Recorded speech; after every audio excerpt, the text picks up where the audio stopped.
Tuesday, September 12th, 1831, Lancashire, England. Dawn breaks over the mill town.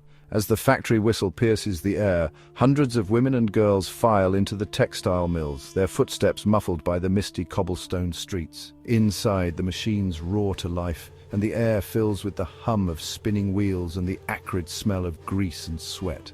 These women weren't just workers, they were the backbone of Britain's industrial revolution.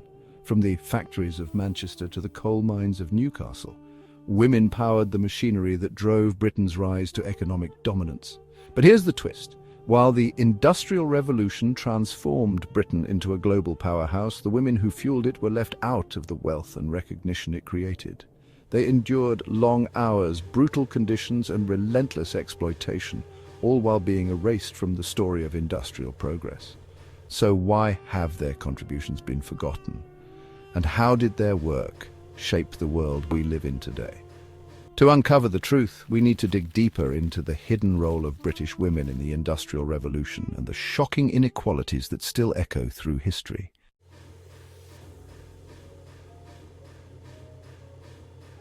The Industrial Revolution was a time of rapid change, a seismic shift that transformed Britain from a rural, agrarian society into a global industrial powerhouse. At the heart of this transformation were the factories, mines and workshops that churned out textiles, coal and steel, the lifeblood of the new economy. But while history books often focus on the inventions and industrialists who drove this revolution, they leave out a crucial detail: the role of women. In the late 18th and early 19th centuries, the rise of mechanized production created an unprecedented demand for labor. Factory owners turned to women whose nimble fingers and willingness to work for lower wages made them an attractive workforce. By the early 1800s, women made up a significant portion of the industrial workforce, particularly in the booming textile industry. Take the spinning jenny, for example. This invention revolutionized textile production, and its operation required precision and speed, skills that women mastered in spinning rooms across Britain. In towns like Manchester and Birmingham, women worked 12 to 16-hour shifts in crowded, poorly ventilated factories where accidents were common and safety was an afterthought. And it wasn't just factories. Women also worked in cottage industries, producing textiles, lace and other goods from their homes. These industries were critical in the early phases of industrialization, bridging the gap between traditional handcrafting and factory-based production. Even in the coal mines, where conditions were notoriously brutal, women were present. Known as hurriers, they pulled heavy carts of coal through narrow tunnels, often working in the same dangerous conditions as men. But despite their critical contributions, women's roles were rarely acknowledged. They were seen as expendable, a cheap and replaceable labor force. While industrialists like Richard Arkwright and James Watt were celebrated for their innovations, the women who powered their machines remained invisible. This raises a question. Why were women so integral to the Industrial Revolution, yet so systematically excluded from its wealth and recognition? To answer that, we need to explore the lives these women led and the hardships they endured.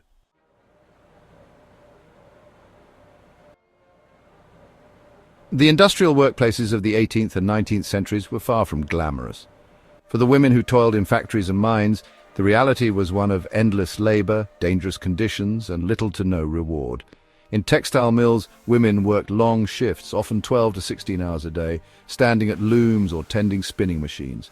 The noise was deafening, the air thick with cotton dust that caused lung diseases, and accidents were all too common. A momentary lapse in concentration could result in crushed fingers, mangled limbs, or worse. For women in coal mines, the risks were even greater. As hurriers, they dragged carts of coal weighing hundreds of pounds through narrow, poorly ventilated tunnels.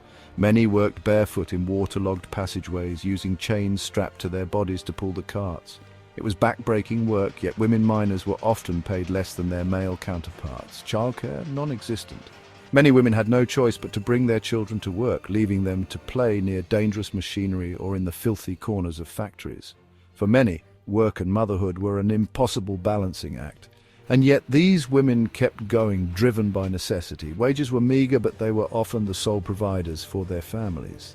This was particularly true for widows or unmarried women who had no male breadwinner to rely on. But here's the thing.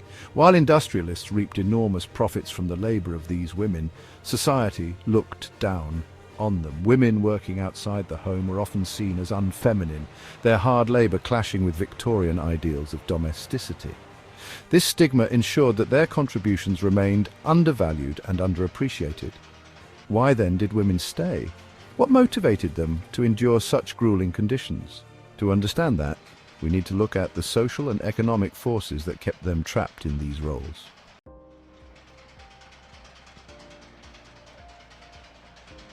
The Industrial Revolution didn't just change how goods were made, it reshaped society. And for women, this shift created a double-edged sword. On the one hand, the rise of industrial work gave women opportunities to earn wages and, in some cases, gain a degree of independence. For many working-class women, factory jobs were an alternative to domestic service, which often involved even harsher working conditions and little freedom. But on the other hand, industrial society was deeply unequal. Women were paid significantly less than men, even when doing the same work. This wasn't just an oversight, it was a deliberate system designed to keep women dependent and subordinate. Employers justified the wage gap by arguing that men were breadwinners, while women's wages were supplementary to family income. And it wasn't just employers. Laws and cultural norms reinforced these inequalities. Women had little legal protection in the workplace and virtually no political power. They couldn't vote, and their voices were ignored in the male-dominated labor unions of the time. Even when women organized to demand better conditions, their efforts were often dismissed or outright crushed. Take the 1834 Tolpuddle Martyrs, for example. While this movement is often celebrated as a milestone in labor rights, women's contributions to similar efforts were largely erased from the narrative. For women, industrial work was both an opportunity and a trap. It gave them access to wages and a place in the economy, but it also exposed them to exploitation, discrimination, and dangerous conditions. This raises a critical question. How did these women fight back against the system that undervalued their labor? In the next section, we'll explore the beginnings of their resistance and the long-term impact of their struggles.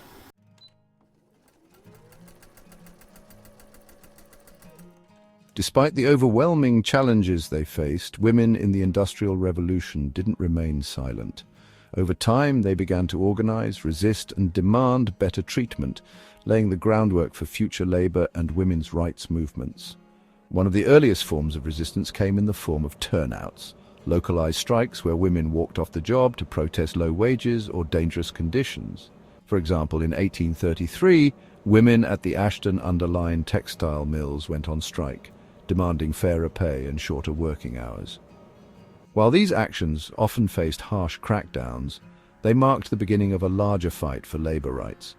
Women also began to challenge their exclusion from male-dominated trade unions. By the mid-19th century, women's unions like the Female Power Loom Weavers Association began to emerge, giving women a collective voice in the struggle for workplace protections. These organizations were crucial in pushing for reforms, such as limits on working hours and improved safety standards. But the fight wasn't just about wages and conditions, it was about recognition. Many working-class women felt invisible, their contributions to Britain's economic success ignored by society and history. Through letters, petitions, and public protests, they demanded acknowledgement for their role in driving the Industrial Revolution forward. One of the most notable victories came with the passage of the Factory Acts, which sought to regulate working hours and improve conditions, particularly for women and children. While these laws were far from perfect, they represented a significant step forward, proving that women's voices could influence policy. Yet despite these efforts, much of their struggle remained overshadowed. The contributions of female factory workers, miners, and home laborers were often attributed to industrialists and inventors, while their sacrifices went unrecorded. This begs the question: if women played such a pivotal role in Britain's industrial rise, why has history largely forgotten them? To answer that, we need to examine the societal forces that sought to erase their legacy and the enduring impact of their work.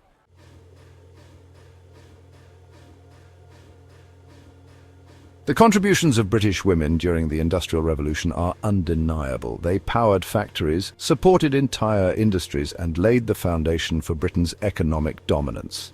Yet their legacy has been systematically overlooked. Part of this erasure stems from the gender biases of the time. Victorian society idealized women as caretakers and homemakers, roles that clashed with the image of a factory worker or coal miner. Historians and writers of the period often ignored or downplayed the role of working women, focusing instead on male industrialists and inventors.